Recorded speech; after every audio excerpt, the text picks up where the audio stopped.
So you forgot to eat your Pop-Tart, Stephen? I did. I had a little snack before we started. Only had one of them. You only had one of the Pop-Tarts? Upset. My belly's upset. Your belly should be upset because we have a long show to talk about. Speaking of shows, here we go. Jared Polin, FroKnowsPhoto.com, and welcome to RAWtalk episode number 54. We'll name it later after we figure out what we're going to do, but this is 54 weeks of this rundown stuff. It's been pretty good. So rundown how we're going to do what we're going to talk about, because we have a ton of stuff to cover. We've got your trip, we have my trip, we have the Creative Live discussion, Nikon Allen's Palooza, we have your photo news, we have the Episcopalian minister that I've been calling a priest. We've got that discussion to have, and we've got a lot to cover, as well as flying solo, Stephen. So we'll just start off with we'll start off quickly with your trip, and just quickly, and then we'll move into news. How was it? It was good. I mean, I was in Vegas for 5-6 days and worked on the editorial team for iHeartRadio, and we just covered I covered all the rock artists, basically, so I would recap their performance and all that kind of stuff. How many days were you supposed to be in Vegas? 5 days. And what happened? And I missed my flight on the last day. How'd you manage that? Well, basically, we didn't finish working the last day of the festival. No excuses. Till 3 a.m., and then my flight was at 9 a.m., so I didn't get back to my hotel until about 4 a.m., and basically woke up late. How? At like 10, 11 o'clock. Did you not call the front desk for a wake-up call? I did not. Stephen. I just fell asleep right when I got in. And you didn't set your phone? I didn't set my phone. Then how'd you expect to wake up? I didn't. I just went like crashed, dude. I worked all day and just didn't even... I was watching TV and I was like, oh, I'm not going to go to bed yet. And then I woke up at 11 a.m. missing my flight. And then the next day, I made sure to do a wake-up call. I set like 4 alarms on my phone. I set the hotel alarm, like everything. Well, the thing with the 4 alarms in your phone, if your phone battery dies... I had it plugged in. Right, but even if something goes wrong, there's a glitch. None of those 4 will go off. I've learned this. Yes. Rule number 1. Wake-up call. They'll call you. They'll keep calling you until you pick up the phone. See, I don't ever do hotel rooms. Oh, really? So I didn't know about that function. So now you know. Now I know. Wake-up call, set your phone, set the alarm in the room. 27 different alarms, because you have to make sure you don't miss stuff. Oh, yeah. Because it hurts. I also didn't expect to be working the festival till 3:30 or so. Well, I thought we'd be done by like 12 or Well, how was 1. it? Do you want to talk about that now, or do you want to get to news? I can talk about it real quick. Yeah, it was a great time. I didn't do anything with photography, though. I know a lot of people thought I was like photographing the show. I was originally scheduled to be a photo editor. We switched that around, so then I was on the editorial team as a rock editor, just posting out articles, feeding it to all the national websites for Clear Channel, and recapping like 30 Seconds to Mars performance, Phoenix, Muse, that kind of stuff. But it was a great time. Yeah. Worked all behind the scenes, backstage. We had monitors all lined up. Each team, we had like a photo team, an editorial team, a social media team, etc. How many people? Probably, working-wise, probably a good 60 or so. Wow. I would say. What was your favorite performance to watch? I'm going to have to say Queen with Adam Lambert and Fun. That was pretty cool. Wait, Fun came out with Adam Lambert and Fun Queen? came out with just Queen first, and they were like the front of the band, I guess. And then Adam Lambert came out and joined Fun with Queen, and they did Fat Bottom Girls, I think the song's called. Fat Bottom Girls, yeah. Fat. And then Fun did Somebody to Love with Queen, so it was really cool. Somebody to love. And I got to see Paul McCartney, Elton John. He played Tiny Dancer, and I like melted. Hold me close now, Tony Danza. But it was a good time. Count the headlights on the highway. We had a lot of photographers too, I will say. Speaking of photographers, probably a good 8 working for them. We had card runners, so they would be in the photo pit or backstage or wherever they're. All JPEG? JPEG plus RAW. And I forget what they were editing. They might have been doing JPEGs for faster render times. I forget. But basically, they would be in the pit, and we'd have these card runners running back and forth to the photo editors and put them up in real time. So all in all, it was good. But yeah, you know what was annoying about the promotions that they were running for iHeartRadio Festival? What? The sold-out iHeartRadio... You can't buy tickets to the event. Yeah. You can't buy tickets to the event, so why in the world are you promoting it as the sold-out event? See, that was just pissed because they did that for the last couple months leading up to it. Yeah. The sold-out iHeartRadio Fest. Well, of course, you're not selling tickets. Yeah, I don't know why they did that as a promotion, but I'm not going to talk about it too much because I don't want to get in trouble. But you heard that, too. I heard that, Did you question it to anybody? Maybe. Somebody needs to question it because it's just like, we're not brainless, as I try to stay politically correct. We know what's going on. It's like, well, if you have a clue and you know that when the person comes on and says the only way you can get into this show is to win tickets, and then they talk about that. Yeah. And then they talk it's about all about that. the hype, I guess. Hype would be you cannot get a ticket to this show unless you win it. It should be like I'm thinking like Willy Wonka and the Chocolate Factory. Like you need to get the golden ticket to get into the show. Exactly, and they should hide tickets around. At different events, they should do things like that. That would be cool. That is a better promotion. Like Tony Hawk does that stuff all the time, where they hide throughout the country. He'll post where they've hidden a board. They won't say where, but they'll say in what city, and they'll give some tips and clues, and then people go and find it, take the picture of them with it, and he retweets it and stuff. He does that with boards all the time. He's got to be loaded with money. Yes, he's loaded with, but he also does alone. great ideas. Yeah, the video games are amazing. Yeah. Amazing. So I'll get to the creative live stuff after we do the news. Okay. We have so much to talk about, Stephen. There is a lot. But I did write down here about your missed flight, and it is one of my worst nightmares ever. Yeah, well, and the other thing is I'd never flown alone ever before. So I'm usually with like my family or someone else, like, you know, just some So with a nobody person. was there to hold your hand? No. Nobody was It's there just- to go, Stephen, it's okay, we're going to go fast now. I like never fly ever. Like I rarely go anywhere that's too far to fly. So I don't go on vacation very much. It's If like I do, too it's fat down to the fly? shore. No, it's just I just tend to just go down the shore or something. I'd rather just do that and have a relaxing vacation than plan it all out and get crazy. But anyway, so I missed the flight and I was freaking out and I had to do all these things that I'd never done before, like change my flight, call and get it replaced, and then figure out the hotel room situation because my checkout time was that day. Yeah. And luckily, it all worked out. It happens. The change fee was only $75. Thank God. And yeah, I got home, but RAWtalk went up a little late. That's okay. I didn't give you too much crap, did I? No. I tried to do it before I left, but having to do 2 RAWtalks in a row in like one day, I couldn't do it. And I had all these pictures to do for the radio. It was all just good. ridiculous. Let's get to news, Stephen. Drink your water, and we'll get to the news because we have a lot. Oh, you know what? Before you get to your news, I've heard of sleepwalking, but have you ever heard of sleep molesting? No. I have this problem. What? I have this problem. My that name sounds is really bad. My name is Jared, and I have a problem. I am a sleep molester of Meg. Like you just cuddle too hard when you're sleeping? No, it has nothing to do with cuddling. It's just there's these. You molest her in your sleep. I do. I talk. She says my eyes are always open, and I'm like coherent, like I'm normally talking. You don't remember this. And I roll over and I say things like, I can't even say those things because I can do the PG ones, like, you know, Meg, can I have a kiss or something? She said that's what I said last night, and then she's like, babe, Then you say you're some, doing it some again. X-rated stuff. No, I say X-rated stuff all the time. Babe, cute. Anyway, Bleep, so bleep, bleep. she was like, last night, and I didn't remember because this is what she said before she left, and she was like, I thought you were completely awake for this one because after it you said, I'm completely awake, really, seriously. I remember that, but I thought I was awake. I don't remember asking a question. And she's like, you asked the question? I'm like, I have no recollection of that at all. But at least I asked for permission. So I guess I'm not really a molester. I'm an asker. If I was a molester, I would... I asked for permission. I asked for permission. Babe, can you kiss me or something? You know? Or can I kiss you? I think that's what... So I at least ask for it. She's going to hate you for talking about this. I told her I was going to talk about it. She didn't say Did she don't agree? talk about it. Yeah. Well, I'm just saying. So if anybody else out there is a sleep molester, please let me know. Comment below. Yeah. All right, Stephen. It is time for your news. Somebody sent me a music file. I was not too happy with it because it was techno music and it had nothing to do with Stephen's news. Do something like they do with voiceovers, like, now it's time for Stephen's news. I did have 1 or 2 of them actually send me a voiceover like that. Like something with like, this is the photo news or whatever like that. But we could always do our own intro vocal wise, but we're looking for the music bed and I just still haven't had time. Go for it. First up, we have more specs on Nikon's upcoming D610 that leaked online, nearly identical to the current D600, which is kind of a bummer.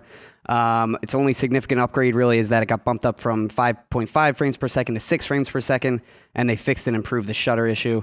And it won't have built-in GPS like we originally thought, or Wi-Fi. Now, again, this is just rumors and leaked stuff, so I don't know if it's definitely confirmed, but the official announcement is expected in about a week or so, October 7th or 8th. Oh, So we'll really? see. Mhm. Well, I haven't gotten a phone call yet, so I don't know. Okay. I haven't gotten a phone call Well, yet. even but if you did, you probably couldn't say anything. I couldn't tell you, but I wouldn't have said I haven't gotten a phone call yet. I would have just said I don't know anything about it yet. This whole situation with the shutter thing is super duper annoying. What is this situation? Because I'm not really familiar with it. There's like oil spots, like in a lot of them. Like they get it right out of the box, and there's massive amount of spots and oils, and it just gets worse and worse. But I can tell you that if you look at my D4, if I was to shoot that at f/22 right now and shoot the sky, you would see oil spots, you would see dust, you would see so much crap same on thing my with my sensor. 5D. So I don't know if it's probably two things. It's a case of, yes, there's an issue with this camera. And then it's the other side where, because my nose is itching. Because people brought up the issue. Because people brought up the issue, other people are blowing it out of proportion going, oh, look at these oil spots. I'm going to shoot at f/22, and that's going to show that there's an issue. Well, yes, it's going to show every little speck and dust and spot. I think they should replace everybody's D600. Yeah. I mean, that's a lot of cameras, but if there's an issue, somebody should send it in. They should be like, all right, we're either going to fix it in your camera, because it's way too soon to be putting out another one. Yeah, I agree. And I just think of like when we do outside shows and festivals like Made in America, for example, and we're like changing lenses in the pit, which there's dust flying around. I don't either, but just think about how affected our sensors get from that kind of stuff. Moving on, we have, this is pretty interesting. Well, actually, we're gonna skip that. We're going to save that for later. Yeah, we have that later. This is pretty awesome, though. A set of photos from the National Beard and Mustache Championships are now online. You might like that with your beard. All types of personalities and beards. They're dressed in both futuristic, retro attire. Definitely something to check out. Just really cool, interesting photos. The crazy amounts of beards that these guys have. It's cool. We have a newly published document. Has been revealed that the government agencies have been compiling lists.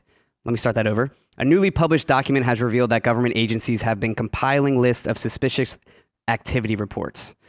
Many of these contain records of photographers legally taking pictures of bridges, dams, courthouses, and post offices, basically saying that they're legally taking them. Let me interrupt you.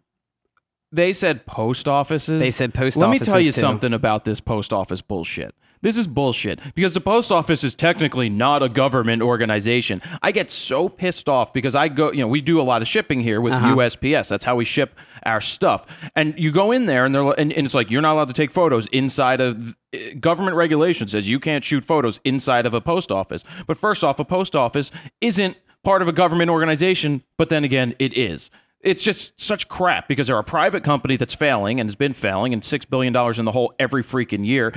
All right, this is a different rant. I'm just saying. It's just really, really frustrating that if they took the damn thing private, somebody would probably do a great job, but it would mean that things would have to change and people have to get used to change. Speaking of change, another thing that upsets me is the dollar bill, right? The dollar bill. They came out with the Sacagawea coins, right? Sacagawea? Yeah, that girl. They came out with those coins, those gold coins that nobody wants to use. But Canada has loonies and toonies for ones and twos because it's less expensive to make these things, probably.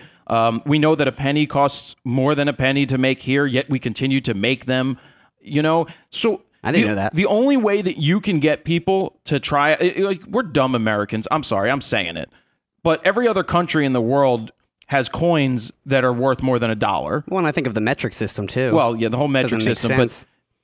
But if you want people to use these gold coins, you know how to do that, Stephen?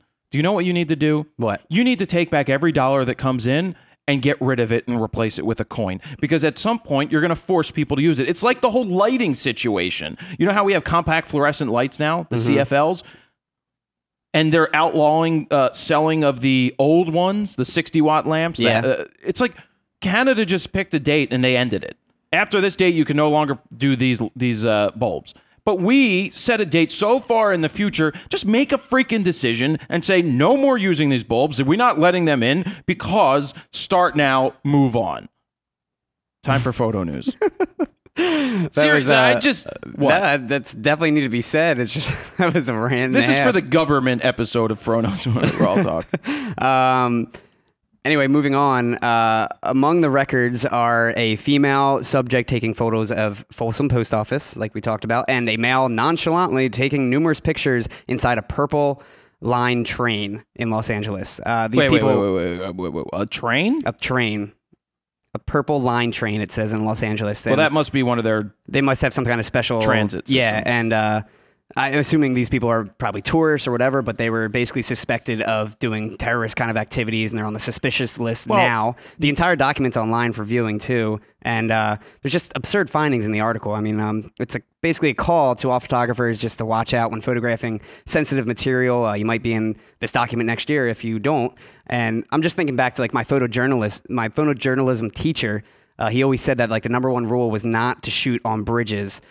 Because basically he said every student that did photograph on bridges were always arrested or issued a citation or something along those lines.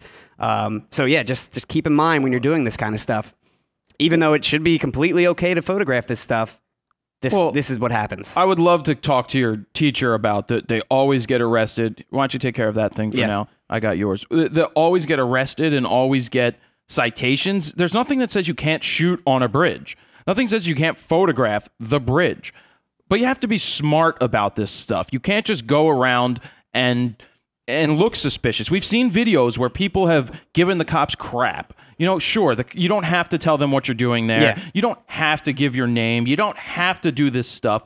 But also, you don't have to be an asshole. Yep. The first time when you and I went out and shot at Independence Hall, they were nice about it. Yeah, they rode up on their bikes and we could see their guns and they're asking questions. I was anything but a dick to these guys because what is the point? We asked the question and they were wrong with what they told us, as we found out. But we're like, what can we do? What can't we do? Where can we be? Where can't we be? They couldn't exactly tell us we couldn't be there. And that's what I found out when I talked to the authorities in charge, when I asked them what you could do. And they pointed me to the website for the National Park Services because that's nationally governed. And there is nothing that says you can't take pictures. Now, it did say you can't take pictures for commercial usage. That's a gray area. Yeah. Because what is considered commercial usage? Exactly. It's like you have to figure it out. It is me making a video for YouTube, commercial usage. I'm sure some you're way giving it away for free, but I'm sure some way you slice it, they could say it, but also you could defend against it. So in these situations, don't put yourself into stupid situations where you could have issues. And if there is somebody asking you what you're doing, know your rights for one, and two, don't be a dick about it where they end up pulling their guns and all of this stuff. Like I saw that outside of, I don't know where it was, but the guy's filming a cop who pulled his gun on him, and he's like, he's got something in his pocket, you know? And it's just like, well, the guy's just standing there filming. He's like, I'm not doing anything. But there's always ways to discuss this stuff. There's morals and ethics when it comes to this kind of stuff. And it also comes to the cop side, too. Like, you don't have to be a dick or an ass, like, to when you get pulled over or something, to somebody that's clearly just like, oh, their light was out or something. But, what? I was just going to say, I constantly have conversations with my brother because my brother is a cop. Yeah. He's a cop in Atlantic City. Which is tough because Atlantic City's crime-ridden. I know, yeah. He actually loves it. But yeah, so I constantly have conversations just saying like, hey, I just got pulled over. Like, why'd this cop be a total dick to me when I was doing nothing at all, you know? Well, I have an answer to that. And we have to understand what the cops are dealing with. Yeah. Cops are dealing with... understand well, that. they are on high alert at all times. They have to be on their A game. They don't know that somebody's not going to sit there when they pull them over and have a gun on them right away. They have to go into every situation on high freaking alert. So sometimes, yes, they're on high alert and it's not good to give attitude because they are on high alert. They don't know that you aren't somebody who robbed a bank. They don't know that you are somebody who's wanted, that could have a gun and a weapon. And that's why they're on high alert. So cut them some slack every once in a while. Oh, yeah, I completely agree. And I'm 100% respectful every time when it comes to that. Moving on, we have a crazy technique called dual photography from the mid-2000s was showcased in a fairly new video.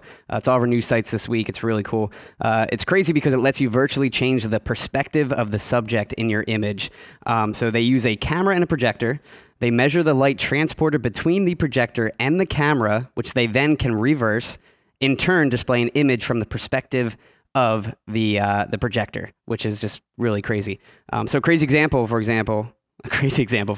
Yes, Stephen. If they used a playing card and had the projector facing in the front and the camera facing its back, not revealing the actual card, they were able to calculate the light to recreate a photo of the front of the card, which was the King of Hearts. So basically, they had a camera behind it, the back of the card facing it, projector in the front, and they reverse the light to showcase. Do they have that this video image. up? Yeah, there's a whole video of it, and it describes it. It's really hard to explain it here. Yep. But check out the video. Click on the annotation. And there's no real-world application for it yet, but hopefully something will come down the line. Back to Nikon, they released the world's first waterproof and shockproof interchangeable camera. It's called the Nikon AW1. It's basically a Nikon 1J3 inside. The spec-wise, it's 14.2 megapixel CX sensor, X-Speed 3A processor, ISO range from 160 to 6400, full 1080p video, waterproof pop-up flash, which is cool, GPS enabled, can go underwater up to 49 feet. Which is a lot. Which is a lot, especially for an interchangeable camera. It also withstands drops up to 6.6 feet, works in temperatures as low as 14 degrees, and you can use any Nikon 1 lenses, which is nice. It goes on sale for, I think, $800. You can't use any Nikon lenses. It said any Nikon 1 lenses. That's not correct. Oh, that's what I read. Where'd you get from, that information? I think Petapixel. Well, they're wrong. And Nikon Rumors. Well, they're wrong too. You can use any of the from me reading the press release that Nikon sent me says you can use. Let me just make sure. I'm pretty sure in my unless I got it wrong, but I'm pretty sure I read it right. I'm pretty sure what they said is you can't use, or maybe it goes the other. Well, it wouldn't be waterproof to use the old lenses. We know that. That is true. So I don't know that you can. I believe you can use the new lenses on the old cameras, but you can't use the old lenses from the one on the new cameras because it would defeat the whole purpose. Or maybe you can use any of the old lenses, but just it won't be waterproof. Well, of course it won't be waterproof, but I think we need to go figure that one out. But yeah, so that one's going to be a maybe for right now. Well, yeah, but we just want to get that right. Yeah. So this camera is interesting. Very interesting. I haven't played with it yet because they haven't sent me one. There's people asking, would you get this over a GoPro? Two totally different animals. In my opinion, they're two totally different cameras. They are. This is an action camera. Yes, it can withstand getting knocked and doing stuff like that, but it's so big. Are you going to put a Nikon 1 on the top of your helmet? The GoPro, and plus the pricing difference, $999 with a kit for 2 lenses. And then $800 for just 1 lens. Right, and it's just like, that's $1,000 to spend. Now, if you're doing underwater photography, a housing alone is going to be $2,000, $3,000, $4,000 for a regular DSLR. This could be an interesting option to have. It's shockproof. I want to see the lenses because I want to see how they. I mean, what if you drop it on the element? You know, that's what I'm wondering. That's what I want to see. But I know that there's rubber seals. They seed together. You can use it under 49 feet's great. I would love. So here's what I'd like. I'd like them to send me one, and I think I need to take a trip again to Aruba and test it out just like I did with the GoPro. Nice. And I can come, right? Well, you don't like flying alone. I'd make you sit somewhere else. I'll make sure to put a lot of alarms on when we leave. I don't know. I like going to Aruba with ladies. Yeah. Yes. I'm not a lady, so I guess I'm not a lady. I don't know. Maybe. We'll see how the end of the year goes. That's cool. Maybe we'll do a RAWtalk from the poolside in Aruba. I would love that. At the Westin in Aruba. And instead of this water, I could have like a beer. They have lots of beer there. That would be nice. We should do that though. The traveling RAWtalk show. We'll set it up outside. That would be cool. And we could do it. We just have to travel. I still want to use the good mics. I would just have to edit on the fly kind of thing. Well, do you think we would use those new mics that Rode sent us? We could do that, but I have to just double check and the I wonder how the quality windscreen and see is. how it is. Well, so anyway, Rode sent us these other mics they want us to play with, which is always nice when people send good stuff. They're over the ear. So they're really meant for live shows. They have a very small looking microphone that can bend and put in front of your face. It's almost like the singers when they sometimes will... Right. And I'm just curious. This is a huge microphone. That is a very small microphone. It's kind of like big penis, little penis, you know, which is going to work better. But that's not true. We're talking about microphones, so who knows? Yeah, I don't know. I mean, I'm assuming that one's going to be more of like a lav mic versus a condenser. But it could work. It could work for on location because maybe it would serve a purpose. Yeah, definitely. All right. So moving on, we have a model named, don't start singing, a model named Avril Nolan is... Oh my God, Avril! I'm in love with Avril. Sorry, Meg, but you know what? Here's the greatest joke ever, and I posted this before. This could only work at one point, this pickup line. If I ever walked up to Avril, I'd be like, hi, Avril. I'll be your Chad Kroger.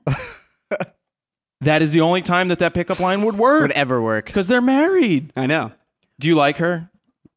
I like her. I mean, I don't love her like you do. Is she your skater boy? I just loved Avril since a long time ago. Skater boy with an 8. No, I didn't like that. Well, what did I like? Why do you have to go and make things so complicated? the way you're... I really screwed up Faith last time. Man, I got those words so wrong. Did you? Oh, so... I don't even the remember. words were so bad. I haven't heard that song in years. Yeah, I just went along with it. Anyway, go ahead. You knew We it. got so much to talk about. So a model named Avril Nolan is suing Avril. Getty. I was actually debating on putting her name in there because I was like, she's gonna sing. He's gonna sing. But she's suing Getty Images for using Hey, her. hey, you! I don't want to be your boyfriend. No. Just wanted something. Hey. Go ahead. She's suing Getty Images, though, for using her portrait in an HIV-positive advertisement. The ad has text that reads, I am positive and I have rights, which in reality, she is not HIV positive. She's seeking... Go ahead. I'll listen. She's seeking $450,000 in damages, which is a lot. But apparently she's been having friends and family come up to her and be like, are you HIV positive? I saw the ad, blah, blah, blah. It ran in like this New York newspaper. She's also in the process of going after the Division of Human Rights for defamation. And Getty has issued a statement regarding this story. It's a little updated. It says, we empathize with and understand the sensitivity of Avril Nolan's situation. Getty Images had a model release and relied upon the photographer's documentation when we made the image available for license. And the photographer who took the picture says she made a mistake and didn't fully understand the contract that she signed with Getty. The photographer said that? The photographer said that. Why would the photographer say she made a mistake? Because apparently she didn't understand the full contract with Getty. But I guess to see that it could be licensed to wherever. That's what Getty does. I know. They put up the images that you take. So shame on photographer. This girl has no rights. Apparently the model, too, never even like said that these can go to Getty or anything. Like this was just a model shoot. She signed a model release. Yep. That's the shady thing with what we do with model releases. Yeah. We have people sign them, and we don't fully go into details of what it could or could not be used for because most people wouldn't sign it if you sat there and said, I own the rights unlimited to do whatever the hell I want with. Yep. That's just what we do. Yep. I mean, I don't really do a lot of model releases, but you show people the model releases, they sign it, it says right there, I own the rights and can do whatever I want with them. So if she signed it, she has no case here. Yeah. And exactly what Getty said. We have the model release. Everything on their side is good to go and set. So what a good press release though. We empathize with what happened, but we followed. But it's not our fault. But it's not our fault, basically. Pretty much. So yeah, we'll see if she gets that almost $500,000. Another Nikon leak, the rumored D5300 specs have hit the web. Again, another rumor. 24 megapixel sensor, they're saying, 39 autofocus points. The X-Speed 4 processor, which is going to be the first camera that Nikon sends out. So that's pretty surprising. A lot of people thought the D400... Who cares, dude? Seriously, with rumors... I'm sorry to... A lot of people do. Yes, I know a lot of people give a shit about rumors, but it's a Nikon D50-300. Give me a freaking break. Do you want to rumorize about a camera that really matters? Not to downplay anything about a D50-100, a D50-200, but it's a D53-100. I don't care that it's 24 megapixels. I don't care that it has an X-Speed 4 processor. I don't give a crap. Just put the damn camera out. Let people... Because it comes down to fundamentals. It's this gear society we live in. And yes, I proliferate that. I put out gear reviews because I know that's what people want to watch. And that's what gets readers, right? I get that. But I'm not yelling at you, Stephen. I'm just yelling at... You are. No, I'm not yelling at you. Because I knew you were going to talk about this. I'm just... I get tired of hearing rumor this, rumor that. And you talk about D400, there will not be a D400. I'm just saying Nikon rumors pointed that out. So, pointed what out? The D400? The D400. Well, I told you that a long time ago. The X-Speed 4 processor would be in that first versus this camera. And I'm just saying the D50-300, for people that can't afford a bigger camera, like this is important news for them. This is something that they care about. For example, when I first got one of my Rebels, like back in the day, like that was a big deal to me. That meant it was a professional camera, and I didn't really fully understand like what went into it and stuff like that. Again, I'm not downplaying the fact that somebody is really excited to get this camera. I'm not downplaying that in the least because my first camera was what, $400 or whatever it was. It was a very basic beginner Canon EOS Elan. I'm not downplaying that. It's just that people get so stuck because they don't know yet the difference between the body and the lens. So many people get like there's, I guess in the flying solo portion, there's a question today if we get to it that talks about I have a D7000. I'm looking to upgrade to another DX camera.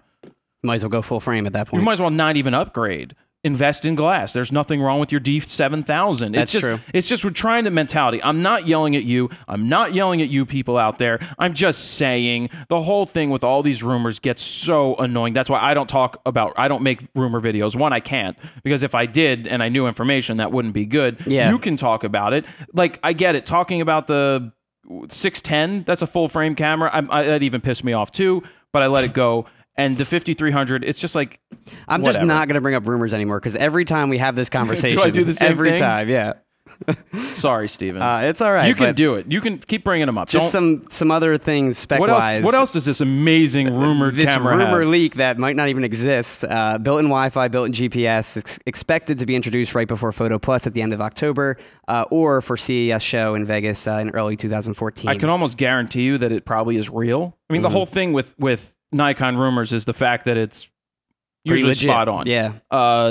And I would Same say with that Canon all rumors. the leaks, all the leaks though come from Europe. The funny thing is they never leak out of the US, it just seems not to happen. They come out of somewhere else. I don't know anything yet. I just think of pirated stuff too. A lot of that stuff comes from, other countries, and yeah.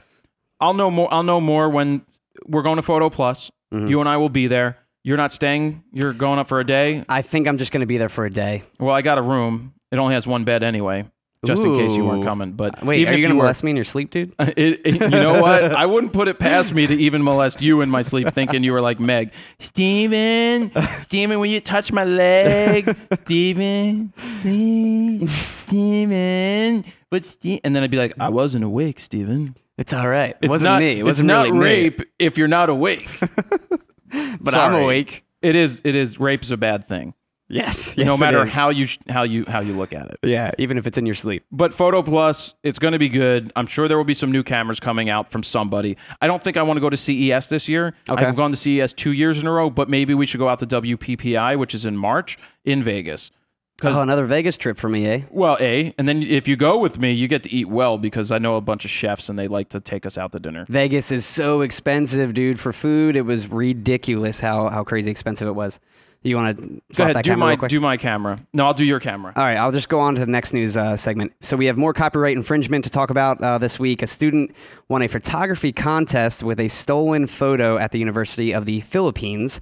The student, Mark Joseph Solis, won the Smiles of the World contest, which earned him about $1,000. The actual photographer, Gregory J. Smith, saw the image, which he took in 2006, and notified the assembly about the wrongdoing. Solis then sent an apology letter to Smith, blaming my, quote, my youth, lack of experience, and the inability to see the repercussions of my actions basically led him to that. The assembly behind the contest, they revoked the prize from Solis. They threatened to sue him, and they say they're reevaluating submissions to reaward the prize. And I think we know someone that has a similar experience as well, right? Well, yeah, this is a bunch of crap these days. Let me just say that there's nothing we can do to police these contests. You can't. You don't It's nearly impossible. And you don't expect, you hope for the best in people. You don't want to look and say, you don't want to make the rules so difficult that people don't partake. But you also don't want to make it so simple. I mean, there's nothing you can do to stop people from stealing somebody's images today. They're online, they're going to take it. Do you put the watermarks back in the middle of the images? No, I still don't think so. I think you just deal with it. If somebody takes your images, they take your freaking images. That's on them. Yeah, if they want to use them as their own, it's just, it sucks. It sucks, but are you going to sit here and worry about it all day, every day, and think that that you need to defend this all the time? This contest thing is horrible. The fact that the guy won with a stolen photo, it's not the contest people's fault. Yeah. It's this kid's fault for stealing the image. And then his apology is bullshit, because people also pointed out that he won another contest with the same image. He also entered other contests with other stolen images. They were saying his Flickr is filled with stolen images. It's just, give me a break. Yeah. That's just an isolated, it's a person. It's going to happen. There's always bad seeds there. And just going back to pirating and stuff, like, this is also a form of pretty much pirating. You're stealing other people's work. Yeah. You're infringing on their copyright, and it just comes down to a lot of people don't understand that this is also, pirating stuff. You're stealing stuff. It's just a simpler form of it. You're not downloading off BitTorrent or something like that. No, and we know the Steven Sutter, high school, just out of high school. What's he, 18 or 19 years old? I saw that he had found that some high school girl or former high school girl had a couple hundred of his pictures on her page, on her Facebook page, promoting them as hers. So he's asking me, what should he do? You know, should he call a lawyer? Well, first thing I said is you contact Facebook just to let them know that this person is using images that are not theirs. Yep. Facebook will block them or cut them off or delete their account because they're copyright infringement. That's what they can do. That's what you can do. In any case, with the Millennial Act, the 2000, whatever that was called, the first thing you have to do is ask people to stop. And then they use the stuff, and then when you tell them to stop, they have to stop. Like stop and or then you take the next step. He should send her a letter. He has to get her information. But first thing first, he had to go through Facebook. It's horrible. It's just horrible that people would knowingly. I can't take somebody's stuff and call it my own. And it's like that vanity number thing. Like people buying YouTube views, people buying Facebook friends, people buying and their likes, people buying Twitter followers.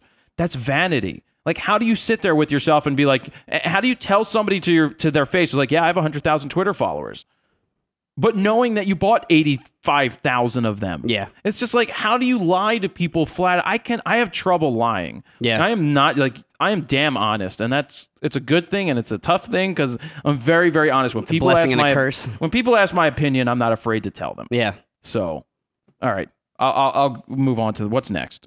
That's actually it. News? That is it for news, and then you wanted to bring up some stuff as well. We'll follow up on that, but let me just talk about the sponsor this week, and then I'll get into talking about Creative Live and Allen's Palooza. Sounds good. Squarespace, which I still have to get you your free site, so you can set it up now that you're home. I now use Squarespace for my jaredpolin.com. Like I said, I set up that page currently in 30 minutes. It's not the most perfect website in the world, but it's damn functional. It matches what I had before, which was a WordPress site, and I really like what it offers. Squarespace is an easy-to-use service. Check out squarespace.com/fro. They'll give you a 14-day free trial to see for yourself. Use code FRO10. That's for October. You'll get 10% off for the lifetime that you stick around. That's great. So you'll get 10% off no matter how long you stay if you use the $8 plan, if you use the $15 plan. They have a bunch of different options. I just say start with the basic one to begin with and then grow into the other ones if you need it. But really, I have a video on it. Look up Squarespace on my website. You can see... You could take a walk through my website, but I really enjoy using the thing. So check out squarespace.com/fro. Be sure to use the code FRO10 when you sign up to get 10% off for the lifetime, no matter how long you stay. And I'll just say, there are people that have said to me, well, why don't you just get WordPress? WordPress is free. Yes, WordPress is free. You have to then get plugins. You have to then know what you're doing. You have to upload it to a server. You have to then it's more advanced. You have to get a server for yourself. A server is going to cost you $8 a month to get somewhere. Then you have to know how to do all this technical stuff. The reason I like Squarespace is it's plug and play. It's so powerful on the inside. Their support is tremendous. And how are you going to find a place to host your stuff for $8 a month anyway? So not only do they host it, but you also get a full functioning site or the capability to build one. All right, I'll move on. That's great. I like it, and I can't wait till you start using it too. Yeah, I got to just get some. I got to go back and see what pictures I want to put on there. That's all. So I'll quickly talk about Nikon Allen's Palooza. It was a very, very good event. I wish you could have been there. I wish I was there too. But people were asking where you were. I know. I had a few people on Twitter come up to me and it's crazy though, right? At me, yeah. I didn't ask you, how is the 51.2? Because we forgot to mention. It's great. We forgot to mention on the podcast part. I may have said it at the end. I realized that after two. We showed people the 51.2. We didn't actually say what it was. So Stephen's gift was a 51.2 Canon. It replaced the 16-35 that he already owned, that I bought and returned, and got him the 51.2. How is it? It's great, dude. It's tack sharp. It's just such...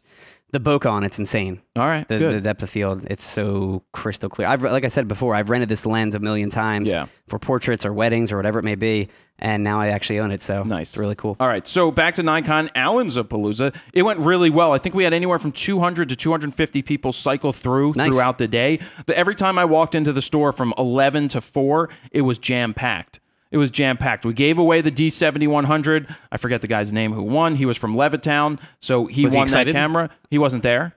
Oh, he wasn't there? He wasn't live. No, he wasn't live? They ended up... No, he wasn't in the store. Oh, okay. So they ended up changing it on me, wanting to say that you could enter, so people then put their name and everything on the card when they showed up. Gotcha. And they didn't have to be there to win. Okay. So Allen wanted to do that because he didn't want 200 people hanging around all day. That is true. You know, I didn't really think of that. Okay, that made more sense. So that's what happened. A lot of people get used stuff Because I would have been going nuts. Yeah, I think they did. I know they were pretty busy in the store. I stood outside and I talked to people. Pascal came down from Montreal. Another guy came down from Toronto. A couple flew in from Georgia. Flew in from Georgia. Wow, that's dedication. That's awesome. This one kid was going to come up himself. He's getting married in a couple weeks from South Carolina, and his parents and sisters ended up taking a road trip with him from South Carolina to here. That's so People cool. came in from Jersey. People came in from all different places and local, and it was a fun time.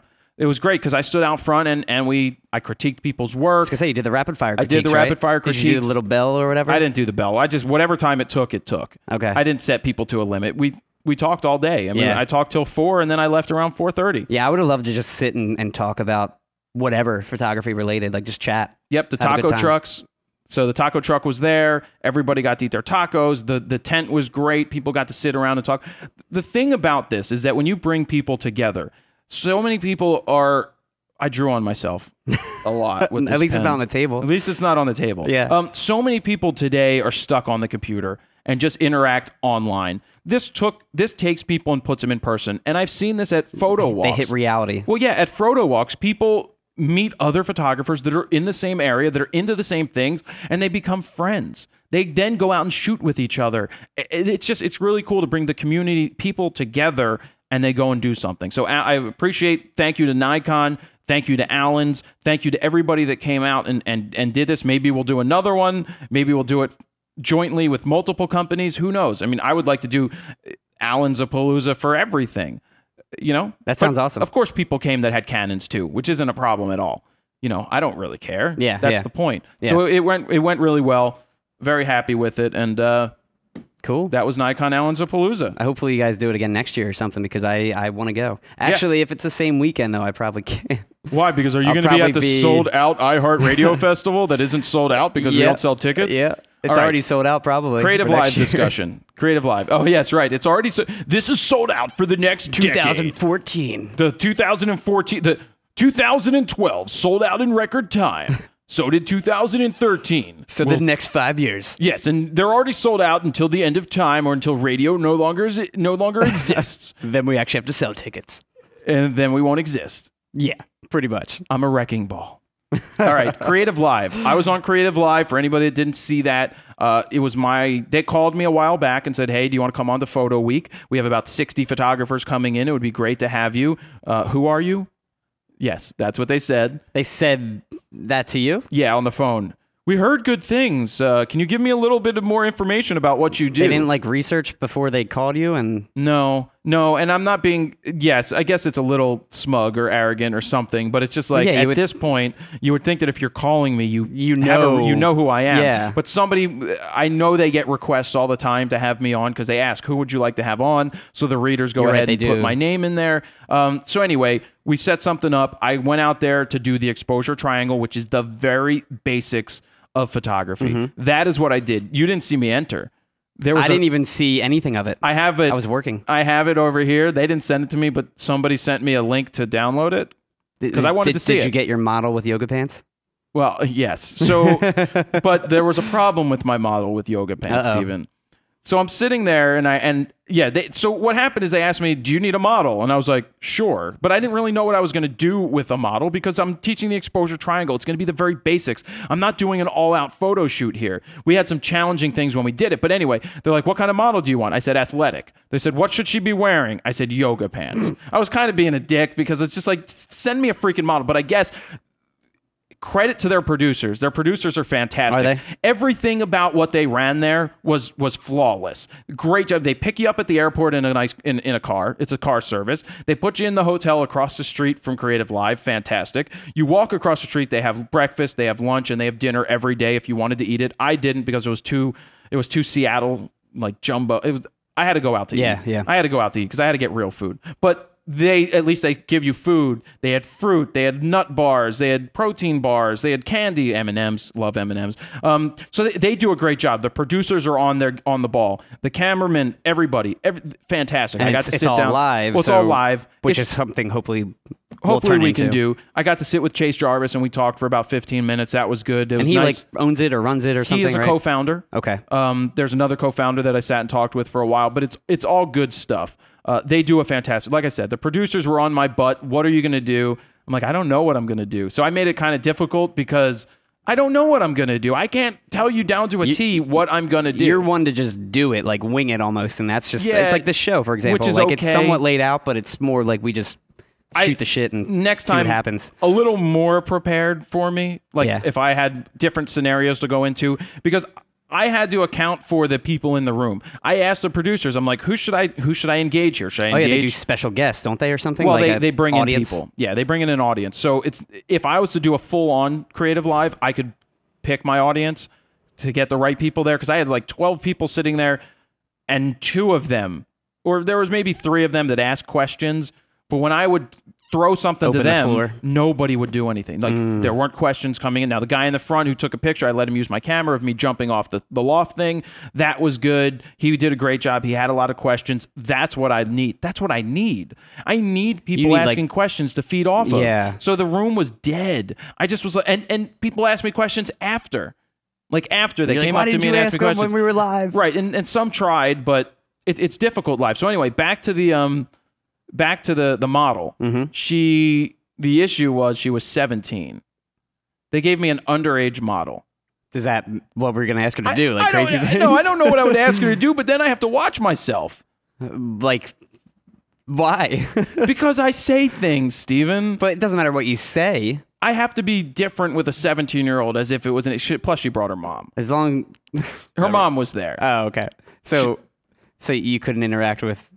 Well, I could. I just didn't want to do anything and have the mom yell at me. Yeah. I didn't want to get yelled at by a mom. But anyway, so the model was fine. She kind of wanted to be, she wanted more pictures taken of her. But I told them, I'm like, you're probably just going to be sitting here most of the time because I have to teach this stuff. I wonder how that works with the model. Is that something that probably she does like for free in exchange for like no, they pay for pictures, that. or that is paid? They pay for that. It's Okay. not TFP, trade Okay. for pics. Yeah. They get paid to do that. How are we doing time there? We're good. We got we're 14 minutes in on these cameras, All right. so. Yeah, they get paid to do that, and a lot of people bring in models. So it was a great experience. I met some really cool people, met other photographers that I may have seen online and some that I haven't before. So it's good to hang out with other people. But I will tell you this, and this is probably going in a little too much, but a lot of photographers that aren't as big online or as known as I am will come on Creative Live and see a huge bump in traffic. They'd see a huge tick up in following and things like that. I didn't see the bump. Really? No, I didn't see the bump, and what I attribute to that is that most people either have already encountered me at one point or another. Sure, I did get some new signups, so my email signups were up a little bit for that day and for the next 2 days, but not exorbitant amounts of traffic. Yeah, exactly. Compared to what you're used to. Yeah, and we didn't know what was going to happen because they have a big following, but I also have a big following. So that's just the divide right there. Yeah. Is I was hoping for a bigger bump, but then on the positive side, it's like, well, a lot of people know you already. So they either like you already or they already hate you. So Yeah. Pascal was telling me there was some flaming going on in the chat room. Oh, really? But it's just like pros. I guess He was just like, pros were sitting in the chat room going, this is so basic. I wouldn't do this. I'm a pro. It's like, well, yeah, but you that's laid not it the out that point. way, saying that Yeah. this is basic. We're gonna lay it. Yep. But it was a cool experience overall. It was a cool experience. I'll tell you how I entered. I saw they had a fur coat upstairs, a fake fur coat. You do Macklemore style. So I walked in. I walked into the set and I said, hey, everybody, I came to Seattle with $20 in my pocket. Oh, I didn't think you actually did a Macklemore style. I did. And then nobody said a word. No one laughed. No, or, I was or like, nothing? hello, Macklemore, Seattle. I got 20. And I went thrift shopping. Anybody? And it was like all crickets. So that I knew what I was in for. So then I had to up my game to pull everything together. Yeah. So when they told me to engage with the people in the studio, first thing I did is I walked over to the camera, made sure that it was on, and I talked directly to everybody at home. I did. I was like, this is for you. And it was all for the people at home because the point is that's going to be the general broadcasted audience, and not that's the what 10 I people like in the doing. audience. I like engaging people at home. I like what the one video guy who shot it said, you broke the fourth wall. Meaning You didn't just stay inside this box and talk to the studio and ignore people at home. I engaged. You got people at got home. people to come in. You know, I grabbed them through the camera to come in. And what the video guy at the end, he's like, thank you. He's like, this was exciting. He's like, you made our job fun, because at times some of the creative lives can be very wordy and lengthy and just a lot of talking. And so I kept him on his toes. And I found out after the fact that the control room was messing with me, because there's tally lights on all the cameras. So there are probably 4 or 5 cameras. And I would see which goes live. And well, I would be engaging one of the cameras, talking right to it, and then they'd switch the light on me. And then I'd spin in a circle looking for it, and then I'd find the camera that they switched to, and then they'd do it again. So I just kept switching to the cameras that they were doing. He got us again. He got us again. Let's keep playing games with him. So they were playing the game with me. But that's fun, because that gives me something to do. That is awesome. So I actually watched Creative Live when they like first started a couple of years back, and it was just a really fun time. I watched they did that full-on wedding, I think, with what's her name, Jasmine Star, I think her name is. But they did a full-on wedding with her. They did a couple other things with the guy from Adorama. I watched a couple of his, and just really interesting things they do. And I like that they don't just focus only on photography. They go everything creative, whether it's graphic design or web design or photography or well, they're art, starting to branch out. That. Yeah, they got really funding. cool. They got Series A funding. You can go ahead and reset mine. I haven't watched it in a while though. I gotta get back into that. It's changed. I mean, it's getting bigger. It's getting bigger because they're doing photo related. They're doing video related. They're doing how to edit. They're doing business stuff. They're doing coaching. Now they offered everything for sale. I hope that nobody purchased my straight up session by itself, because they offered every session for the week for like $300. I prefer people buying directly from me to buy my product if they want. And how long was it? An hour? It was 90 minutes. 90 minutes. Yeah. Did they give you like have a cutoff time, or was it just like whenever you're done? It's 90 and done. Okay. Like they would hold up a 45-minute sign, and I was like, oh shit, I've got 45 more minutes to fill, because I was running out of stuff. You were hoping they would end it earlier. Well, no, I wasn't hoping. I knew I had to fill my time because they had to do some things. So there's some things I was happy about. There's some things that I was a little put off about, but it was great. Like I enjoyed being on. I like doing things like this. So did you have like a general layout or plan of what you're going to do? Or I you had literally a plan. Just like I had a plan. I just didn't tell them my plan. Yeah. You know, because it's easier for you just to figure it out versus explain it to them. If I had more photo shoot opportunities, like a bigger space and to set up things, I could have kept going a little longer, which you couldn't go longer. But we had to figure something out. Like I had the model. I was gonna have her throw M&Ms, and I was gonna try to do a tight shot to freeze the M&M in air. And then when I saw what it was gonna look like, I said, "This isn't gonna work." And that's just one of those things. And I turned to the camera. You have a vision in your head. And I turned to the camera and I said, this is what happens. This is what happens. You have an idea, and the only way you know if it's going to work is if you try it or you don't. I said, so I don't know if it's going to work. Like I said that before. I'm like, I don't know if this is going to work, but we're going to do it. And then I realized it's not going to work, but I want to try something similar. So what I'm going to have her do is hold one M&M and drop it, and I'm going to try and photograph that. And so that's what I did. This was all continuous light, by the way, or how? Did you do any lighting? They had Kino flows up in the air. Okay, so this was the basics, and I was just showing people what noise looks like, what this looks like, triangle in general. Yeah. So Creative Live. I hope you enjoy this discussion. I just No, it's cool. I got to check it out. Yeah, I'll give you the copy of the one that I have here. How did you get that copy? I'm not telling you how I got that copy. They didn't send it to me yet. It's not the best quality. I'm sure theirs is all HD that they give you, but I have a copy. We have to figure out how they do that live stuff, because I would love to eventually. They have lots of money. Oh, I know how we can do it. We have to just figure that out. Do they use camcorders or? Yes, they're not DSLRs. I figured. They use HD camcorders. Yeah. Well, it's live though, and they're moving around, so that makes sense. They had They don't know what's going to happen. And they put makeup on me. See, we could get it. We don't need a jib arm for this, but that would be awesome if we had a jib arm. There's like portable ones. There's, you can make it yourself at Best or Home Depot. You could, but I'd rather buy one that's already to go. Yeah.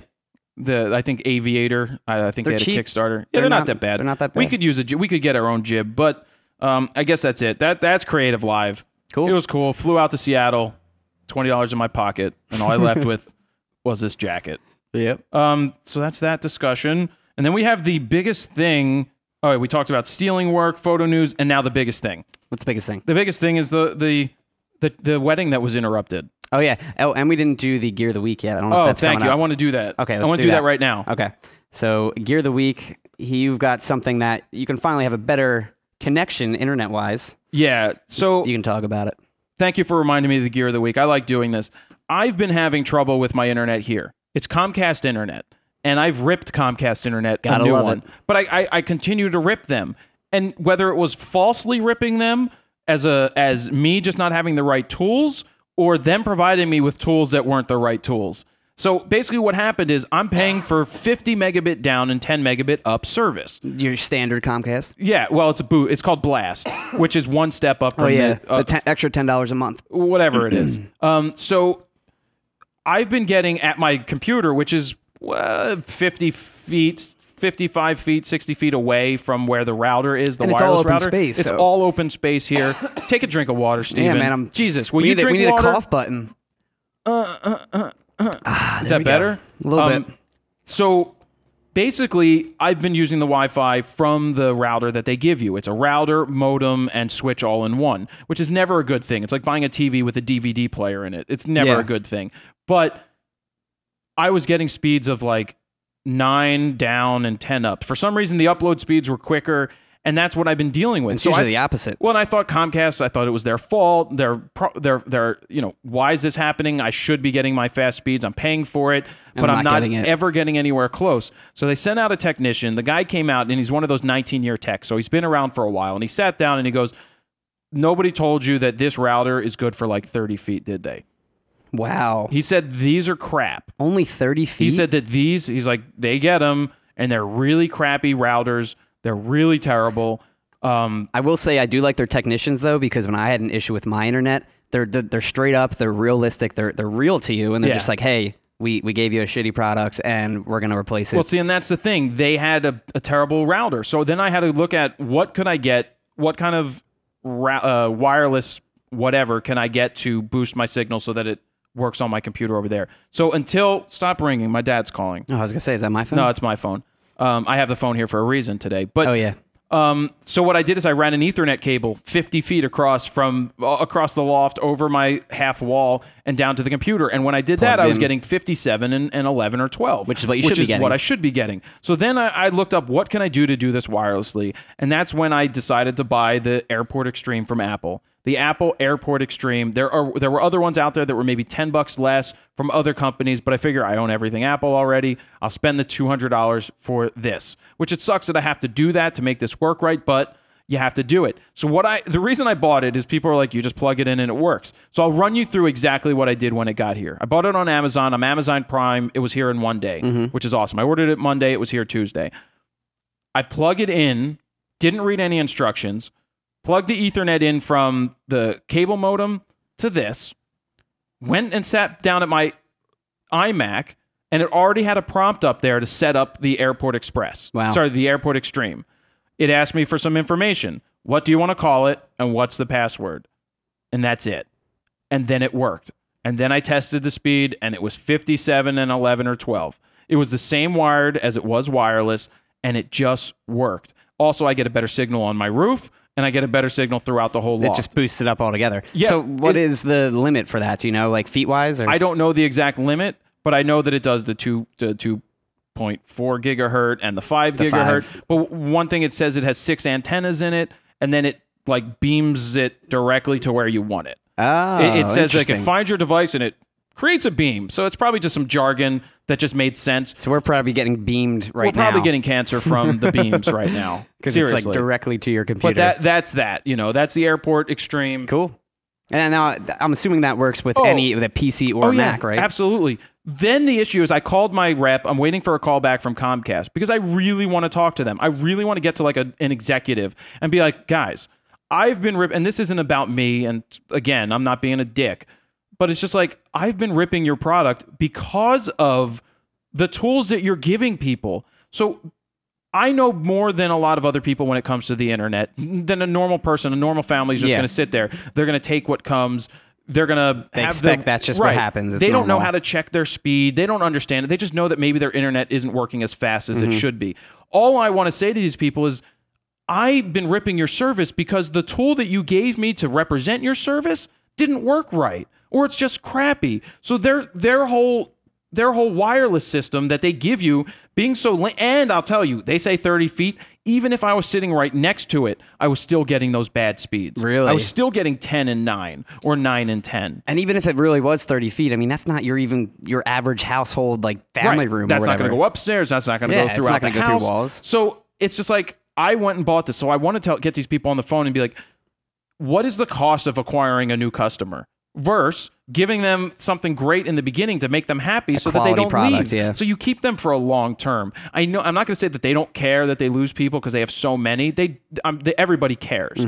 But the fact that if you had a better box or even I don't even think they should have the option to have a better box. I think they should just have one that works. Yeah. Let people know that but these all-in-one units don't work. I'll move on. It's time to move on. Just real quick before we move on, my roommates and I, my one roommate's like a genius. He was, I think actually he was one of those like Best Buy geniuses or whatever, not Apple Genius, the Geek Squad. Geek Squad, that's it. And he got his own router and everything before we even set everything up because he basically told us ahead of time that those Comcast boxes are crap. Don't get them, blah, blah, blah. And the Comcast guy came out to fix our internet. And he's like, oh, you got one of these. These are great. They work great with our service. Right. Versus the normal one. Exactly. Just, yeah. So they know it and they keep sending it out to people. Exactly. It's just like... And I had that internet problem for what, like a month? Yeah. I was running back and forth to my parents to try and upload RAWtalk. But anyway, let's move on. Yeah. So that's that. We've got the biggest story to talk about is this Officiant. Yes. That this was put up on YouTube. I'm going to play the video. Steven's going to cut in the audio here for everybody to hear. We're going to hear it right here. It's only 40 seconds. I'll just play it first. Cool. Here. Lawfully, and in accordance with God's will, you do now confess it. We're still good, huh? Please, sirs, leave. Please. Where do we meet? Anywhere other than here. Okay. This is a solemn assembly, not a photography session. Please move, or I will stop. You want me to leave? Please. I will stop the ceremony if you do not get out of the way. You want me to leave? I'll leave. In all fairness. This is not about the photography. This is about God. And that's it. So let me just correct something. I did a rant on this that I already put up in a video. I said the priest stopped the wedding. People corrected me, and I looked up the information that came out. This was an Episcopalian, what'd I say? Minister? Minister. Yes, an Episcopalian minister. So it wasn't a priest. People made me aware of that. Regardless of the fact, though, is that he stopped this wedding to tell the photographer not to be somewhere. Now, in the video that I made, I didn't see any of the reports about the bride and the groom and then them talking to ABC News and stuff like that, which they have done now. Wow, they already got that? Yeah, of course. ABC News called them and they Skyped in and from their vacation. That's big. Yeah, so the thing is, from what we hear in the video, we hear the photographer taking 3, 4, 5 pictures in a row, probably about 4 pictures in a row, not doing anything out of the ordinary when the the officiant decides to stop and tell them to leave, that this is not a photo session. And let me say, for anybody that hasn't seen the video, it's up on the site. Well, I'm going to just play it back while... Well, yeah, you'll play it back, but if they haven't seen it. Yeah. It's outside. It's an outside wedding. And outside weddings tend to be less formal. I'm not going to say I don't want to talk about religion because that doesn't matter. But they're not in a church. But they're not in a church or a house of worship. It's usually less formal, which means you can do more. You can be wherever you want. Usually, especially outside. You have more room to go behind the subject. You have more room to be in the front. And so we only can go by what we saw in those 40 seconds. But now that we know more, we know that based off of what the photographer said is that he did ask the officiant beforehand where he can't be, and he said don't be in the aisle. Again, I don't understand why not, but he said don't be in the aisle, which is really where you need to be to get some great shots. Yeah. Which I think they ended up doing anyway. It's better to ask for forgiveness than permission. That's my thing. Correct. But so they were doing what they were told. It just so happened that the officiant decided to flip out on the guy, and when asked after, he said that you guys always do this. You guys always do this to us. And that was the officiant saying that to the photographer. And the photographer's like, well, we've never worked together. So basically, it was this build-up. Yeah, he probably had some different issues in the past. But I will say that another interview that I saw that the photographer gave, he just said that. He's like, we've never worked together, so how would you know how I work? But then he contradicted himself later. he said something stupid that was the same thing, as stupid as what the officiant said. What'd he say? Well, he goes, "You guys always give us trouble on where to be." So it's just he's almost like a hypocrite. Yeah, you totally just lost me when you took it the other way. Yeah. When you got upset with him saying that you've never worked together, but he's grouping you all together, you just grouped him all together here. I don't think the photographer was in the wrong. That's what I say. You have to be respectful, though. I'm not saying they definitely weren't respectful. There's things that you can do, especially in a church. They're very strict in churches. Beforehand, you should ask the bride and groom to give you a list of things that you should and shouldn't do. I put that on them before the wedding to say, what do I need to do or not do? And then if you get to speak to the officiant beforehand, that's your phone, right? I don't know. I don't know. I'm Then on if you airplane get to mode. speak to the officiant, then you can, I don't know. This is why I'd never have my phone by me. That's why I put it on airplane mode so I don't get text anymore in between. Well, I needed to get oh, you're right. But then I will talk to the officiants beforehand. And usually in a church, they will say, don't be on the altar. So, okay, you know not to be on the altar. What I do in a church, in any of these, I turn off the focus beep, which I love using. I turn it off because it's silent. no flash. Right. No flash still makes no sense because everybody's popping off their flashes of their Exactly. point and shoot cameras. Yeah. But I don't shoot on silent mode, but I may try that in the future. By the way, I screwed up silent mode in that video. Yeah. The way they whatever. I've never used it. I never used Nikon, so I have no idea. But I never used it at all. It's the same way. You take the picture, you hold the button, and then you turn and release it. Yeah, I get it. I never use it that way either. So It's there's- still silent. There's still things that you can do, and just you have to be smart. You're not going to motor drive, and especially taking pictures if nothing's going on. Yeah. Why are you going to snap off 14 You're not going to pictures? take a picture of the quietest moment. You know what I mean? Well, when the kiss happens, yes, motor drive Yes, if you need to, because but- everybody starts cheering. But really, when they're bound, especially in a church, when the wedding goes on for an hour, there's nothing to take pictures of. Yeah. There seriously is not. Get your wide shots, get your tight shots, sit down for about an hour, and get ready to get the picture of them getting married. Yep. So I don't really. This guy just flipped out. I think this is a rare occurrence. I stand behind the photographer here, though he contradicted himself in that one interview. Ways to handle this situation. The officiant could have said something better, like, could you guys please stop? Or, Yeah, and not make a big for deal a out of it. minute. Be like, can you guys hold on? Stop taking so many photos or something like that.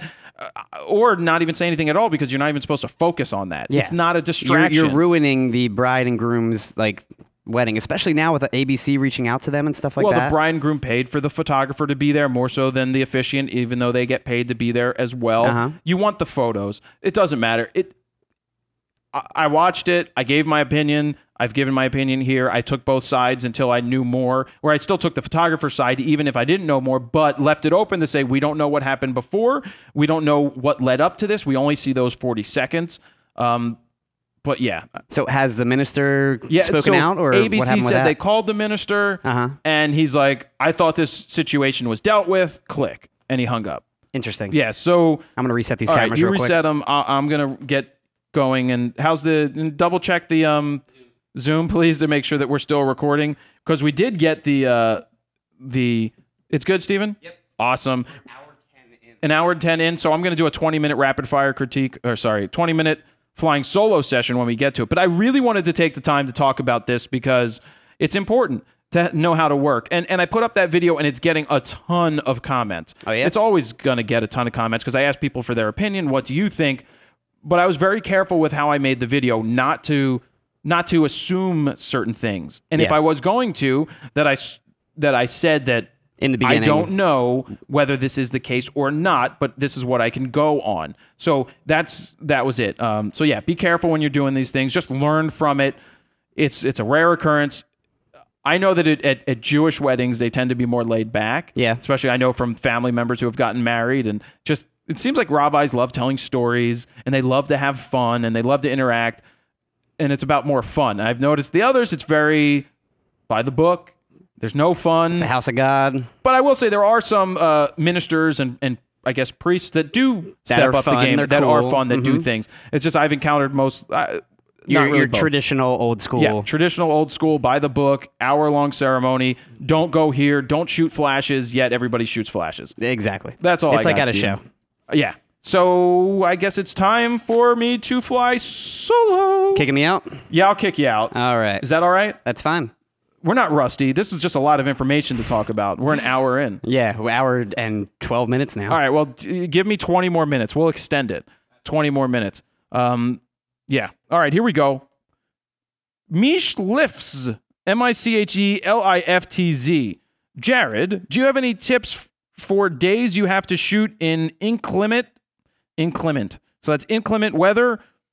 I had to shoot in the rain for the first time. I tried to use sleeves to protect the camera, but still lost images due to rain droplets on the lens.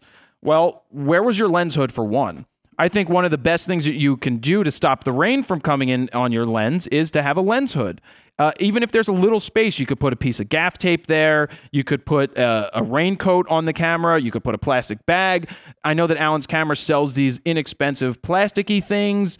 They're That's like, what I have, and they're it's like great. $5, and So you get cheap. 2 of them. Yeah. And they work. It's throw it in your bag for a rainy day because you never know when you're going to need it. So I would ask if somebody could hold an umbrella for you, but you really need to do the best that you can. If that's if you, we had a wedding that was like this where it rained. We had somebody hold an umbrella. Was it outside too? It was outside. Oh, that's so the worst. you have to deal with certain things, and you just deal with it when you're there. Okay, this is from Dan McClade. I don't watch your videos anymore because you went way too commercial. Not enough training videos, too many FroKnowsPhoto videos. Yeah. That is the furthest thing from the truth as possibly you could ever get. 1, why are you still watching my videos? 2, why are you commenting on my Facebook page if you stopped watching a long time ago? That's something that I can say. You don't watch anymore because it went way too commercial. Yeah, I don't think we've gone commercial in the very least. And if you mean by taking sponsorships or promoting products that we like, so be it. Do you watch TV? Yeah. Do you look at Facebook with all the ads on it? Yeah. So do you listen to the radio? Everything's a commercial there. You just take what you want and leave it. But saying that there's no more training videos is full of crap because RAWtalk is full of educational stuff. And yes, we have fun with it. And yes, we talk about things that may not be educational, but there are plenty of videos that still continue to go up, from the rapid fire critiques to the 5-minute portraits to the quick tips, that are still teaching people. Maybe you just stopped looking and missed out on that. And I just felt necessary to point that out. If you don't want to watch the video, stop watching them. And if you think they're too commercial, so be it. And I don't think people understand the amount of work that we put into these videos, and the just preparation and the editing and all. Like RAWtalk, for example, takes me hours to edit every week. It's not something that's 5 minutes. It's a very, very hard process and long process.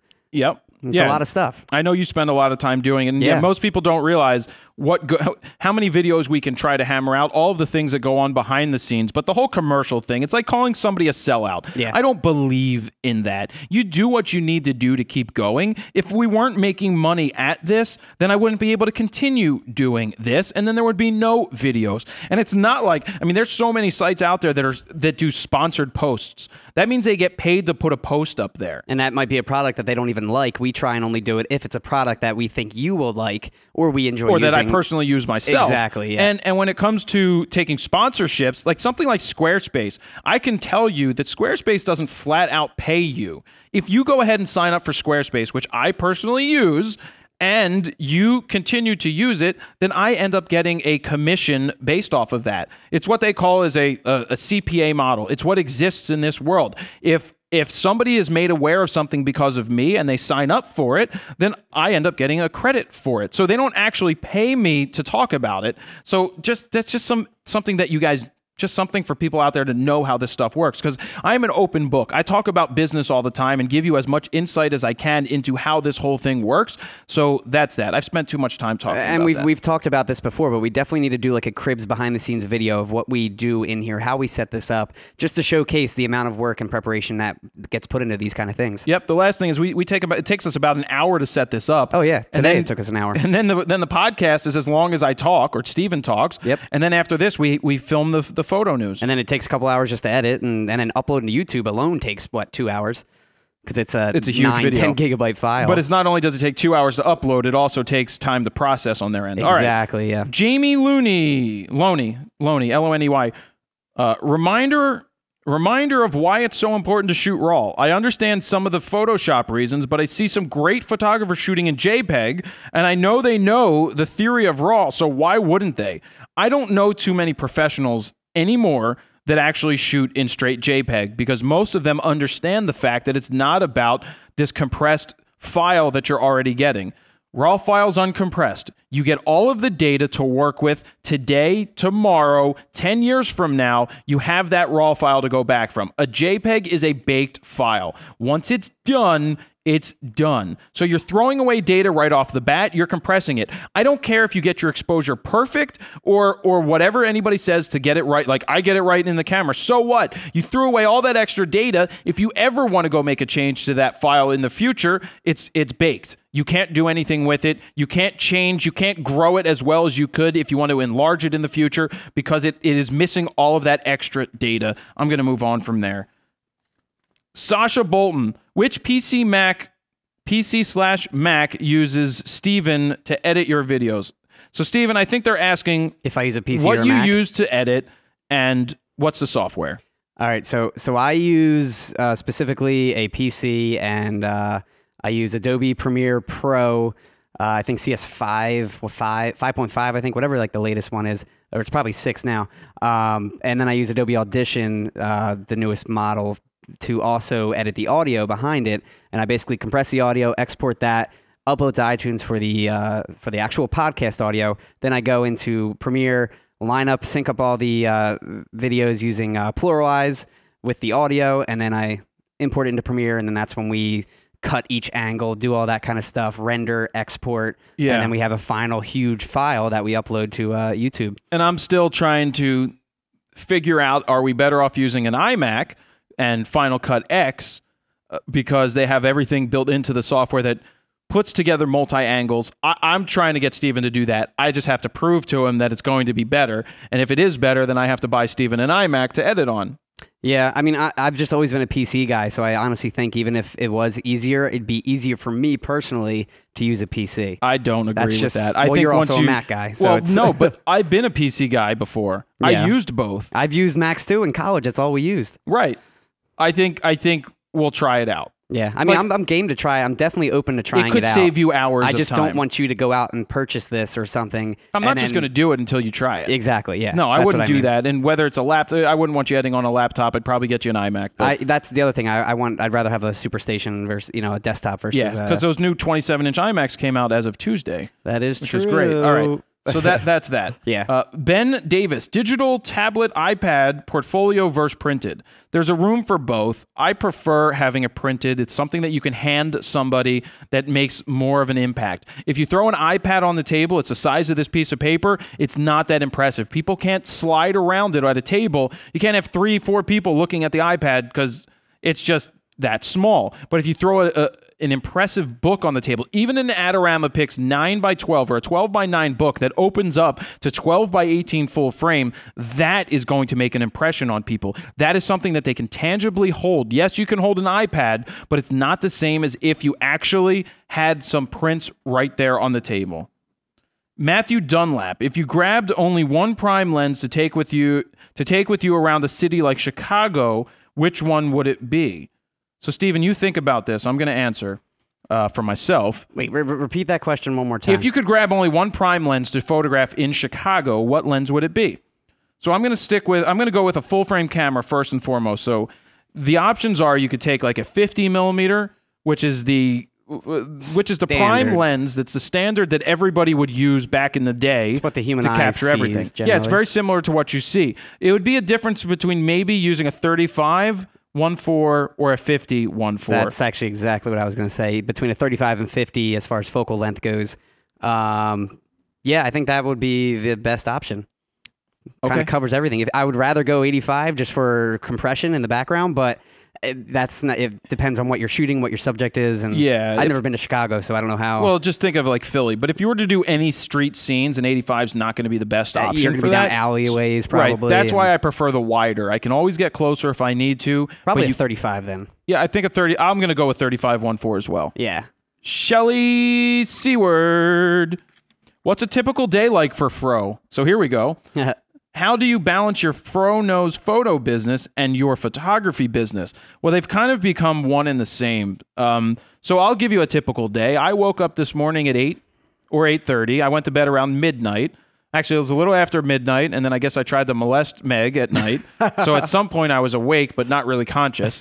But yeah, I get up. I try to get my 7 to 8 hours of sleep a night personally. I get up and I started doing work on the computer. I got up the post, which I put up the night before at around 11:30 at night. I put up my post before bed so that it can promote to people that are up late. And then in the morning, I get the post ready for the day on Facebook and Twitter so I can set it pre-programmed to go. I could also pre-program the rest of the day if I want to go live in case I need to be out of the office on a shoot or doing something else so that everything can work. It's about working smarter a lot of times, not harder, and I don't need to be here in order to update things. But today, for instance, I had to take care of some business stuff for the new Flash guide. I had to prepare that. I had to go through and read all the questions for this that you guys left on Facebook for the flying solo portion. I had to prepare the script, or not, it's not a script, but the outline for what we're going to talk about during RAWtalk. At that point, Stephen got here around 10:30, right? Yeah. Around 10:30. So he started to set up the table while I was doing other work. Takes about an hour to set up. Now we're here. After we finish RAWtalk, we're going to go ahead and do photo news. After Stephen leaves, I sit back down at the computer until probably 6 or 7 o'clock, hammering out other stuff that I have on the list to get done. So it's not easy to balance, but I get it done. And I think what people also don't realize with RAWtalk is that all this equipment that you see, say even the microphones and the stands on the table, we take all that down. We put everything back to where it's stored away, and we set it all up again the next week, because this is actually Jared's table that he eats on as well. This is my dinner table. Yeah, we have a top that he has a top that we put on it after the show, but everything is taken off, taken down, taken apart, and stored away until the next week. That's why it takes a little while to prepare for it and set up. Plus, we test everything to make sure that we don't double screw check, set everything up, make sure the exposure's Speaking all of, right. how's the time on the D4? The time is good. We got about 7 more minutes. All right, James Dogfish, 70D review, when? When it's done. I'm working on it. I've already put up a video about the focusing for the video. That was a cool video. Yeah, it was a cool video, and now Short I have and to sweet too. What? Short and sweet too. Yeah, now I have to talk about the photo. So I have to download Lightroom 5. I have to upgrade to it to be able to use these photos. And 5.2 just came out too. Yep. So it's probably better now anyway. Yeah, I usually wait till the first or second version comes out. Photos by Ricardo. I want to know why you back your photos up in RAW format. I'm not knocking it, but just curious. When I finish my final edit, that's what it is, and I save as JPEG and pack it away on 2 hard drives. Well, so if you pack away your JPEGs, then how are you going to go ahead and re-edit them in the future? If you have why would you throw away the RAW files? Would you ever burn your negatives? Would you ever just throw them out to never come back to again and be happy with the final results? I don't know what 5 years will bring. I don't know what the technology will be like 10 years from now to maybe take my images editing-wise to the next level. Even further, yeah. Right, so I want to have that RAW file to go back to whenever I want to go back to it. Yeah, I agree. David Rapito, who's your favorite to win the cup this season? Hockey question. I honestly don't know. I don't follow as close as I used to, but I just want the Flyers to win a cup while I'm alive. Flyers. Wesley Dugan, is time-lapse photography a waste of valuable shutter actuations?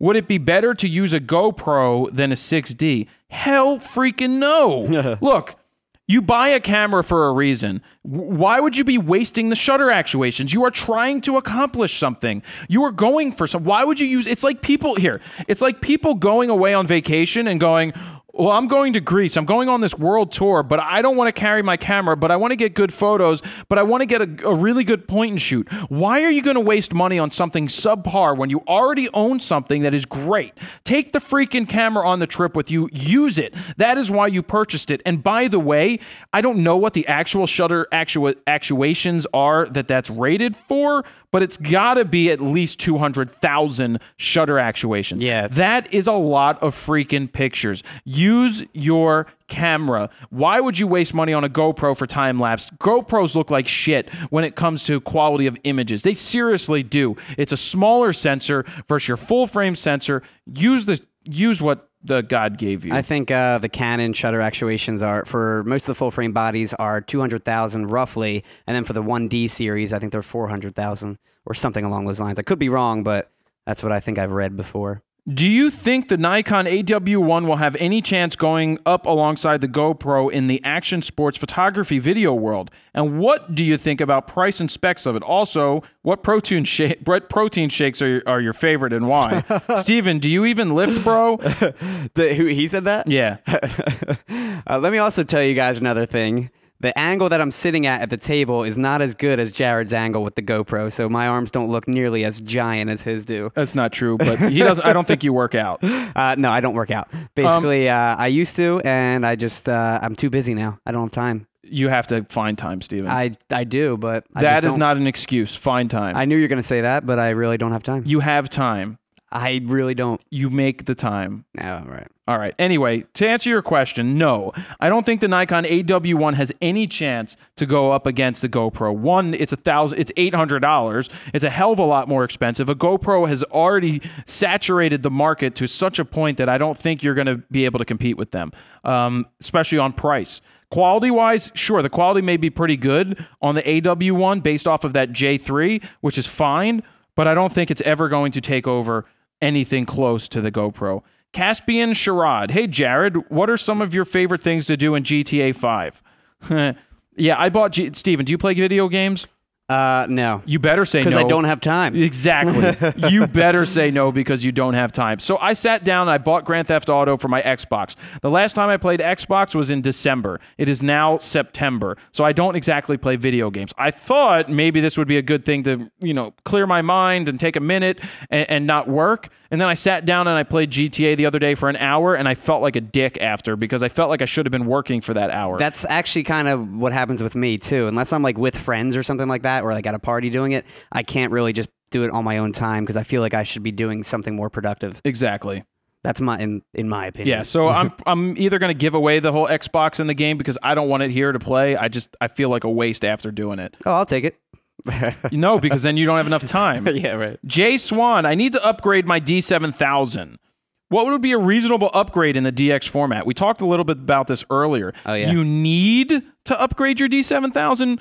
Why do you need to upgrade your D7000? Do you have the questions you need to ask yourself? Do you have the best glass that you can possibly get before you get a body? If the answer to that is no, I don't have all the lenses that I want, then absolutely I am not recommending you to upgrade to any camera. The only camera that you can upgrade to on the DX side is a D7100 anyway. Do not buy that yet. If you do not have glass, do not replace your D7000. That's a definitive for me. I'm just saying that, Steven. No, I agree.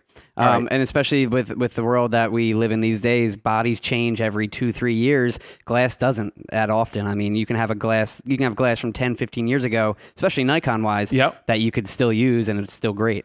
All right, we've got FUtography. You spoke in episode 52 about shitty filters on L lenses. Can you dig a bit deeper? When is a filter good or bad, and in which case would you recommend one? All right, so I don't use any filters on my lenses personally, any UV filters. Let me specify that, UV filters. I don't put them on. Even when I went through the deserts of Israel, I still didn't put filters on my lenses because I didn't want any piece of glass between my good glass and the sensor. So I didn't do that. If you're shooting paintball, you're going to want to have multiple filters. If you're shooting things where rocks are being thrown at you, you probably want to use a filter. It's up to you. My stuff's insured, and yes, you pay a premium if something happens to it, but that's just me. If you've got kids and they could always lick your lens, well, somebody told me that they listened to me and they took their filter off and their kid licked the lens. Yeah. So be it. The kid licked the lens, you clean it. But excuse me. They say actually that your breath and your tongue have like really bad acids for the glass. I don't believe too. that. I don't believe that for one bit, Steven. Like I said, don't upset me. Seriously, Steven. Because I read that. This is how I clean lenses. And then I use a lens cloth. And when they said that the breath in your mouth has acid in it that could ruin the lens, screw you. Screw you for that. Not you, Steven. Screw the people who came up with this. Just clean your damn lens. Yeah. Seriously. Don't worry about it. I've been cleaning my lenses like that for 18 freaking years, and I don't see any issues. Yeah, I still do it that way too. So where would I use filters? Well, you have polarizing filters, circular polarizing filters. You have neutral density filters. So where filters are needed and come in handy is when you put a filter on. Next, Gareth Davies. Would you recommend the Canon EF 17-55 2.8 as a crop censored equivalent to the 24-70 on a full frame body? Well, absolutely. If you are going to stick with the crop sensor, the 17-55 that they make is a tremendous option to go with for that camera. Ishan Chima. Hey, Jared and Stephen. How is your day so far? I'm good, Stephen. How are you? Oh, I'm good. I have a Nikon D7100 and I shoot for the school yearbook. My school has cameras and lenses that you can borrow for the year. Unfortunately, nice. They are all Canon. Unfortunately. Well, but he's saying unfortunately because he owns the Nikon. Yeah. Is it a good idea for me to buy an adapter, or will it take away from the image? Also, thanks for the info you put out, especially the beginner's guide to getting out of auto. Great info and easy to follow, even for a 14-year-old like myself. I would absolutely not buy an adapter. Wait, I didn't think you can from Canon to Nikon. There's adapters for video. It's mostly for video, but it allows you to mount it to the camera, and then you manually focus and you manually set the exposure. I thought you could only do it from Nikon, from Canon to Nikon. Like, I can basically have a Nikon lens on mine because you know how the EF mounts are larger than Nikon. I've never looked into it personally because I would not do it because you lose all the ability to use all the functions. So either use the cameras that they supply you there, which is one option, or just stick with the glass that you have. But an adapter is not the answer for this. Or maybe it was the opposite way. Maybe it was Canon was the only mount that we couldn't use. No, with people lenses. put Nikon lenses on Canons all the time. I forget. I don't know. Because they buy a lot of the AFI lenses for video. Yeah, it makes sense. I can't sing an AFI song, so don't you worry about it. Richard Valentine. Hey, Fro, how important is it to have a physical portfolio? And should it follow? I think I answered that earlier, which I did. Zachary Erickson. What type of light should you use to take portraits? That is very, very vague. There are multiple options. You can use flash. You can use strobes. The difference between a flash and a strobe, the flash has everything contained. You put it on the camera. The strobe is larger, usually more powerful, lots more options, not as portable. You can use hot lights, like what we're using right now. These are continuous lights, meaning that they constantly put out light. They do not flash. So those are options, some quick options that you could use. Just a heads up, we're an hour 30 in. Sam Whalen, do more game shows. Thank you, Stephen. We will do more game shows. That is in the works. We're getting there. That took a lot of preparation, so that's why we're not. Yeah, that was more for the very often. That was more for the full-on FroKnowsPhoto show. Yeah, but even the game show portion, I mean, that was a lot. Well, I wouldn't mind taking a day and making a game show or doing a whole segment on it. Yeah, that would be fun. Adam Surgis, ever hear back from Canon about getting one of their large printers? I'm still waiting to hear fully, but the last time they said, well, we're not sure we can send it out. They're really expensive. You need an elevator, or you need a pallet. Well, I have an elevator and a loading dock, so I'm trying to get them to send it. Here too. I told them I want the big ass printer so that I can print like 20 by 30s or 30 no by 40s. Bigger, so that I can. I told them I wanted to cover the floor in big ass prints. So I'll follow up. Last question, Michael Reeppan. What would you guys do if you became blind? Knocking on wood. Well, hopefully we never become blind, but all I know is that it would be much easier to sleep with women. Because, well, I hope Meg earmuffs. It would be much easier because then you could you become less superficial, right? I'm very looks driven. Well, yeah, you're not as shallow as you would be. You're not as shallow because it doesn't matter. It's all about what's inside that counts. Personality. Right. It's all about personality at that point. So you probably would have better luck getting women. But in terms of photography, shit. Except you'd still be able to feel. You can feel.